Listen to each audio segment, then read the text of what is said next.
Hey,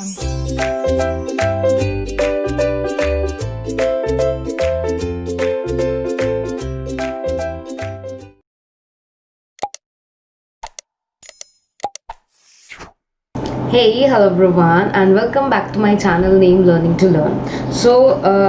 We have started with economics, and I have left it in between because I had other scheduling work to do, and I was really very busy. So, nor could I schedule it, or nor could I upload it. So, we are going to continue with the same. So, this is my YouTube channel. If anybody is not aware, I am the owner, creator, manager, and right now the editor of Learning to Learn. And I just crossed about 1 lakh subscribers. Sorry about the sound. And you can also follow me on various other platforms like Facebook. I am there on Facebook with the same name, Learning to Learn. You can just go to the search bar of Facebook and just type Learning to Learn. You can get this. You can follow me on LinkedIn. I am also available on LinkedIn and Twitter as I also have a Telegram channel. So if you want to know more about the channel, you can just go to the channel and just go to this about section. As soon as you go to the about section, you will see certain things like this. See, if you scroll it down, you can get Facebook, Instagram, Unacademy, Twitter, Telegram group, notes group of Telegram. So there is a difference between Telegram group and notes group. In the Telegram group, any updates, any classes, any scheduling, that update is given, whereas notes, in notes you'll be able to get all the notes which I upload free of cost. Okay, the second thing is you can always follow me on Unacademy. I am a verified educator on Unacademy platform from October 2018, and I'm teaching there since a very long time there. So you can see the watch minutes, and you can see the hats, you can even see the reviews, so that you can take a call that to watch the videos or not.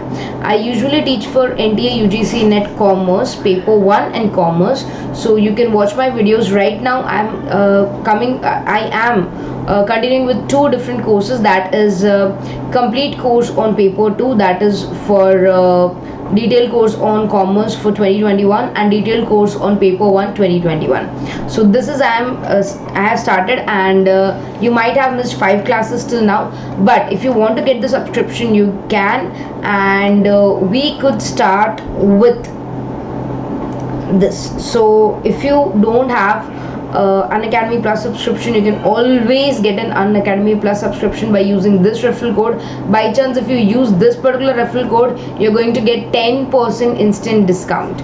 So make sure you avail that benefit. Okay, so let's start with today's topic. Today the topic is demand, but before demand, I'm just going to give you a quick recap, and don't worry, I'm going to give you this notes. Fine.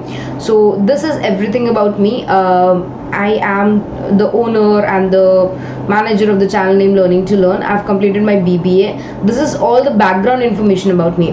I've also done post-graduation MCom from Business Studies from Jain Narayan Vyas University, Jodhpur. Currently, I'm pursuing CS Professional. I'm in my final stage. I have cleared NET in December 2019. I have a teaching experience of online and offline combined 4.5 years right now, as of now, and these are some of my hobbies. So this is everything related to me. Now, moving forward, these are the courses which are going on right now on Unacademy. If you are not aware about Unacademy, you just can go there on Unacademy and follow my profile. I usually take commerce related theory subjects, so you can follow me there. So this is one of the courses going on, and on Unacademy you can start your preparation from scratch for 2021 JRF, and this has started from 23rd October, one of the sessions, and the other session also has started from 23rd October. This is for paper 1, so all these topics of paper 1 I'm going to cover, and for paper 2, if you want to know, this is the detailed course of commerce for paper 2, and in this also has started from 23rd October. It is 8 p.m. So if you are doing a job, or if you are a busy person, you can still get all the classes, because it is evening session, so you can have your dinner, or during the dinner you can attend this particular class.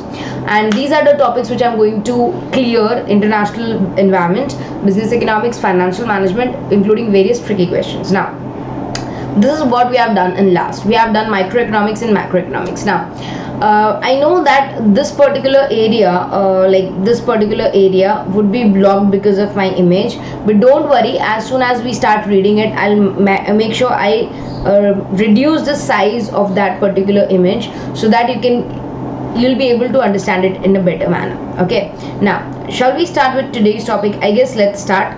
And let's start with microeconomics and macroeconomics. Micro means small. For to make this explanation better, just give me 1 second. Yes, we can start with the notebook and we can continue here. So there are two topics here. The first one is we have micro.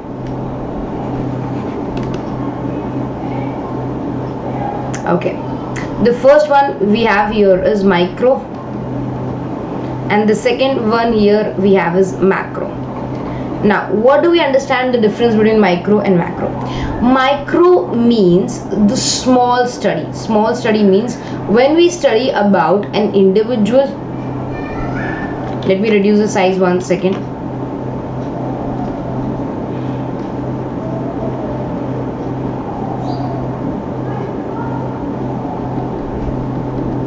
When we do an individual study, or when we do the study of small elements, it means it is micro studies, right?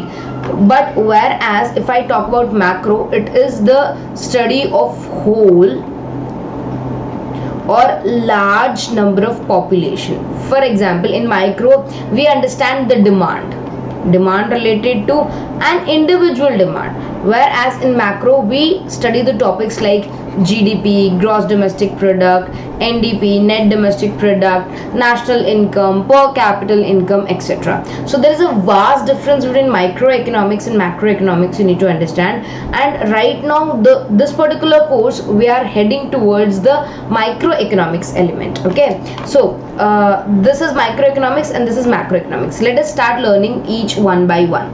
It studies the behavior of individuals. Here what do we study? We understand what is, you can say, the individual behavior, right? We try to understand about the individual consumer behavior. In macroeconomics we study the behavior of economy as a whole. The whole economy we are trying to understand, the whole country, the entire country. So it is a large studies. Microeconomics deals with determination of prices and quantities of goods and services in individual market. See, individual market we are going to understand. In individual market, what is the demand, what is the supply, etc. But in macroeconomics we are going to understand the determination of aggregate price level in quantities. Okay, so this is, you can say, the economy as a whole or the entire market of India. In microeconomics the main focus is equilibrium of prices, that is goods and services, in individual market, and the same goes here for aggregate market or economy as a whole. So this is the basic difference which you can find everywhere in every step. The next is price determination and allocation of the resources are the major problems of microeconomics. But in macroeconomics, no, we are more concerned with employment, individuals, economic problems, etc. Now in microeconomics we study about the individual demand, individual supply, rent, etc. In macroeconomics we study about GDP, NDP, inflation, education, population, unemployment, etc. So this is the basic difference between microeconomics and macroeconomics, and we all here are actually concerned only and only about microeconomics. We are going to study about microeconomics. Okay, so these are the points that describe the nature of the business economics. Microeconomics are, business economics is a science. So these are the characteristics of microeconomics, I can say, or these are the points that help you to explain the features of business economics. Business economics here can be referred or can be termed as microeconomics as well. Make sure you remember that. Okay, so business economics is a science. Yes, economics is a part of science because it has a cause and effect relationship, and you will be able to actually prove certain things, and as well as it is universal in nature, means whatever is happening in India in terms of economics, the same thing can happen to the entire world. It means that the economic conditions might not be exactly the same of India, UK, Australia. I do agree. But studying these things in the common criteria like GDP, we use GDP to compare each and every country's growth. Okay, so that is in the common scale we will be able to compare and universalize the concept of economics. So that is why business is a science. Sorry, business economics is a science based on microeconomics. The whole business economics is totally and totally based on microeconomics, where we try to understand the concept of individual demand, individual supply, consumer behavior, indifference curve, law of diminishing marginal utility, etc. These all concepts will be introduced or explained in business economics. Okay, incorporates elements of macro analysis. There are certain small elements which are incorporated, but it is entirely based on microeconomics. Make sure you remember that. Use of theory of markets. Yes, we understand various markets and private enterprises in this particular subject. It is a paramedic in approach. You can say it is an overall approach, but yes, we will be studying each and every element in detail. Interdisciplinary nature. Now, what do we understand by interdisciplinary? It means it is not only related to one particular discipline, it is related to various different disciplines, and it is also applicable in various different theories. So this is not only a single thing, it is multiple things. Okay, normative in nature. Normative in nature means it is you can say it is realistic based. For explaining the seventh point, I would like to introduce you to a new topic, that is positive economics and normative economics. Now, there is a difference between positive economics and normative economics. Let me shift towards that side so that we'll be able to understand this in a better way. Okay, I think the color of my face or the color of my skin is very bad because I just saw it, but please ignore that and just let's concentrate on studies first. So positive economics and normative economics. Now, if you have just seen the last slide, it is normative in nature. Now, what do we understand by normative? Normative is actual. Okay, positive means assumption. Positive economics is totally based on assumption. So a part of economics grounded on information and certainty is positive economics. It is illustrative, it is objective, and it is what it is actually. It means you can say you can explain it what exactly is happening. If you try to understand what is happening to the Indian country, what is happening to the Indian economics, what is happening to the condition of Indian economics, then we talk about positive. But so yes, we were in positive economics. Positive economics is actual, what is happening right now, whereas normative economics is the expectation what will be happening in future or what should happen in future. So if we talk about the real facts here, we are related to positive economics, and if we are assuming something or if we want something to change, if we are giving suggestions, okay, then that becomes normative economics. So this is the basic difference between the two. You can actually read down the entire thing, and this I have actually explained in the previous sessions or the previous video, which you can go back and see. Fine. Now, moving forward, let us understand today the main topic for today. I wanted to make you understand is demand. What do we understand by demand? So there is a large difference, there is a huge difference between demand and desire. Now, what do we understand by demand? See, demand doesn't mean that what I want. No, demand includes 5 elements. Try to understand this. This is a very simple concept, a 12th standard concept, a basic concept. If you want to understand economics from scratch with conceptual clarity, you need to understand this concept now. Very important. Because on the base of demand we have various topics related to demand. Okay, so this is the base, you need to make it very clear, and we will have topics like shift in demand, increase in demand, decrease in demand. We'll also have law of demand, elasticity of demand, price elasticity, cross elasticity, etc. So all these things are based on demand alone. Okay, now there's a difference between demand and desire. You can see here 2 pictures. One is of course the scooty, that is, I guess it is an Activa model, I am guessing, I don't know about because there is no model given here. And this is a Range Rover. Range Rover is a very expensive 4-wheeler SUV. So let's try to understand this. Suppose if I'm given a choice that what I want, okay, what I desire, I would definitely want to have a Range Rover. Why?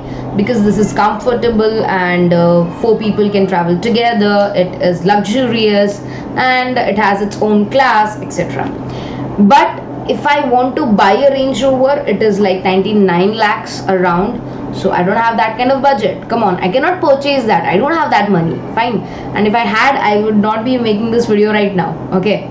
So I don't have the money. I cannot buy it. But I do desire it. If I get it with a, you can say, as a gift, or if I get it in any contest or something, I would love to have this. Okay. But desire doesn't mean your demand. In economic terms, we don't describe your desire as your demand. So what is my demand? My demand will include 5 elements. If these 5 elements are combined together, then I can tell that I have a demand for this product.